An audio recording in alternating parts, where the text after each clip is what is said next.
When I visit a theme park, of course, the main reason why I'm there is to be entertained, experience thrills that I cannot outside in the quote unquote real world, but also I'm there to be inspired. Many might gloss over this detail, but a theme park is a good place where folks can soak up culture, be it manufactured or natural. As a videographer, a photographer of roller coasters, I'm always going to find inspiration at any amusement park, but I think this goes beyond the surface level. No, I'm not just looking at the roller coaster itself, but what craftsmanship has gone into bringing it to life. Let's take a closer look at my home park of Kennywood. Not every attraction in this park speaks as an inspiration, but the ones that do matter. Phantom's Revenge, not only is it an engineering marvel, it's a work of art. The way the ride contours to the landscape or how it winds through the park, piercing through Thunderbolt, demonstrate a larger skill than simple mechanics. The engineering is what allows any coaster to function, but it's the artistry that brings it to life. Also, as a side note, I can't wait to get back to Kennywood later this year and capture some updated video with the new color scheme. The purple track looks amazing. Sticking around in the same park, just take a look at Thunderbolt or Jackrabbit. Both are non-traditional wooden roller coasters. Not because they introduce original elements, I mean Jackrabbit has that double down, but how they use the terrain.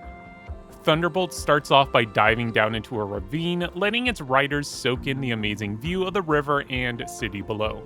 Jackrabbit also uses a ravine, allowing this wooden roller coaster to perform some larger drops while keeping a low profile. Thunderbolt has those neat low-to-the-ground turns. It's something you rarely see on a wooden coaster, and especially with the ability to get up and close to it. Finally, we have Steel Curtain. Regardless if you think this is an amazing roller coaster or not, you have to admire its unique structure. Depending on which angle you are looking from, the coaster's main structure can look like field goals. Other angles, it just looks like a mesh of steel that somehow forms roller coaster track and supports. This is another coaster at Kennywood that allows you to get up close, feel the coaster fly over top as it weaves through many of its multiple inversions. Before I continue, you might be wondering, how is a theme park going to inspire me? I'm not a photographer, videographer, theme park social media content creator. What's here to inspire me? Well, I think there's more here to unpack than I could discuss in one simple YouTube video, but to stick with the basics, first thing is culture. Unfortunately, I do believe we live in a time where art takes a backseat when it comes to our buildings.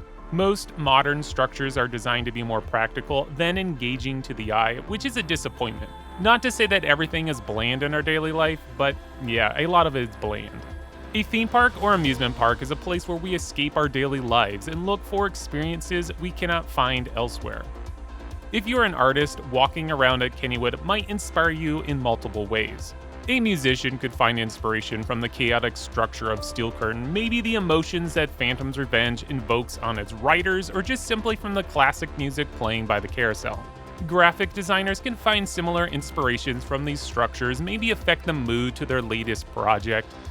To keep an even more basic, broad form of inspiration, when I watch a roller coaster in action or see how the designer incorporated a unique element or how the engineer overcame a challenging hurdle, can all help me think of new ways to tackle problems I face in my life. I could go on, but know that a theme park, a good theme park, is brimming with inspiration for those who keep an open mind.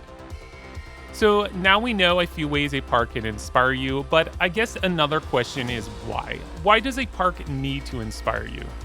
Well, for starters, I think it's common business sense. If an amusement park is full of lifeless structures and bland scenery, these are the aspects that make up the soul of a theme park.